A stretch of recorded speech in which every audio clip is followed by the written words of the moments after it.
অন্তর্বর্তীকালীন সরকারের যে উপদেষ্টা পরিষদ রয়েছেন, এই উপদেষ্টা পরিষদের অধীনে একটি সঠিক, সুস্থ, নিরপেক্ষ জাতীয় নির্বাচন অনুষ্ঠিত হতে পারে কিনা সেটা নিয়ে জনমনে এখন শুধু সন্দেহ না, তারা এখন স্পষ্টতই দেখতে পাচ্ছে এটি সম্ভব নয়। অবৈধ নির্বাচনকে বৈধতা দেওয়া সেটা আমরা দেই নাই ভাই।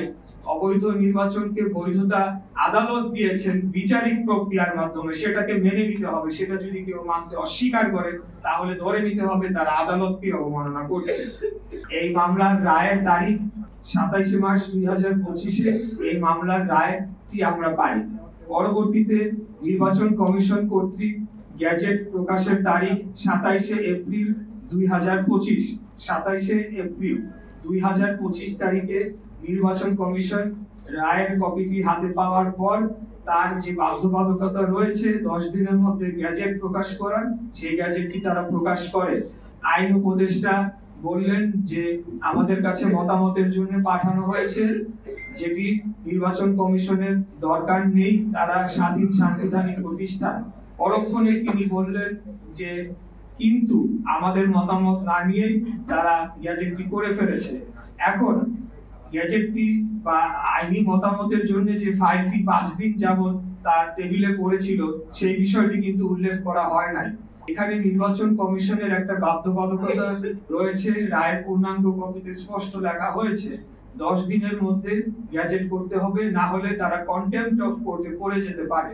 কিন্তু যখন জনগণের সামনে এভাবে উপস্থাপন করা হবে, জনগণ কিন্তু সেটাকে ভিন্নভাবে দেখবে যে আচ্ছা আইন মন্ত্রণালয়কে হয়তো তোয়াক্কা না করে কোনো ধরনের প্রভাব খাটিয়ে নির্বাচন কমিশন থেকে গ্যাজেট করানো হয়েছে কিনা, এই ধরনের একটা চিত্র দেওয়ার চেষ্টা করা হয়েছে, যেটা অত্যন্ত আমি বলবো দুঃখজনক। নির্বাচন কমিশন একটি স্বাধীন সার্বভৌম প্রতিষ্ঠান, তারা আপন গতিতে তারা নিজ সিদ্ধান্তে কাজ করে চলেছে, এই ব্যাপারে আমাদের কোনো কিছু বলার নেই।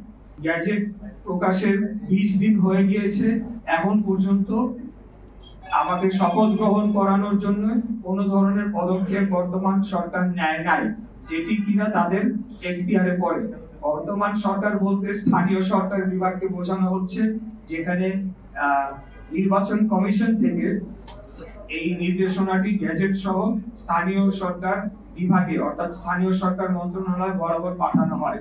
পাঠানোর পর তারা আরেকটি যে কাজ করে, সেটিকে আইনের দৃষ্টিতে অনেকেই বলেছে এটি বেআইনি, সেটি হলো তারা পাল্টা নির্বাচন কমিশনকে চিঠি লিখে সেখানে একাধিক একটা রেফারেন্স দিয়ে বলার চেষ্টা করে যে এখানে আপিল করবে কি না। অথচ নির্বাচন কমিশন কিন্তু তার যে আইনজীবী প্যানেল রয়েছে, তার যে বিজ্ঞ আইনজীবীরা রয়েছেন এবং তার যে প্রক্রিয়া রয়েছে, সেটি সম্পন্ন করে পূর্ণাঙ্গ কমিশন মিলেই কিন্তু সিদ্ধান্ত দিয়ে গ্যাজেট প্রকাশ করে ফেলেছে। স্থানীয় সরকার মন্ত্রণালয় কি নির্বাচন কমিশনকে অলমোস্ট নির্দেশনা দিতে পারে কিনা, সেই বিষয়টি এখন প্রশ্নে চলে এসেছে।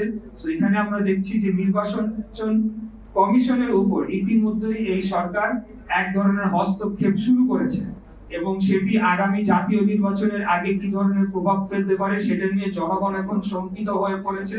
অন্তর্বর্তীকালীন সরকারের যে উপদেষ্টা পরিষদ রয়েছেন, এই উপদেষ্টা পরিষদের অধীনে একটি সঠিক, সুস্থ, নিরপেক্ষ জাতীয় নির্বাচন অনুষ্ঠিত হতে পারে কিনা সেটা নিয়ে জনমনে এখন শুধু সন্দেহ না, তারা এখন স্পষ্টতই দেখতে পাচ্ছে এটি সম্ভব নয়। সেই ব্যাপারেও নির্বাচন কমিশনও পাল্টা উত্তর দিয়েছে যে তারা সম্পূর্ণ আইনি ব্যাখ্যা দিয়ে কোন কোন গ্রাউন্ডে কিভাবে তারা এই সিদ্ধান্তটি নিয়েছে এবং গ্যাজেটটি প্রকাশ করেছে। সেটি পাওয়ার পরে স্থানীয় সরকার মন্ত্রণালয় তারা এখন কালক্ষেপণ করার জন্য আবারও চিঠি দিয়েছে। এখন কোথায় দিয়েছে সেটা বলতে পারছি না, কেউ বলছে আইন মন্ত্রণালয় দিয়েছে, কেউ বলছে সলিসিটর অফিসে দিয়েছে, নানা ধরনের কালক্ষেপণের আশ্রয় তারা নিয়েছে। এটির মধ্যে দিয়ে স্পষ্টতই বোঝা যায় যে একটি সরকারের ভেতর একটি সরকার রয়েছে যারা এখন দলীয় আচরণ করছে, তারা একটি বিশেষ দলকে সুবিধা দেওয়ার জন্য তাদের পলিসি অনুযায়ী তারা কাজ করে চলেছে।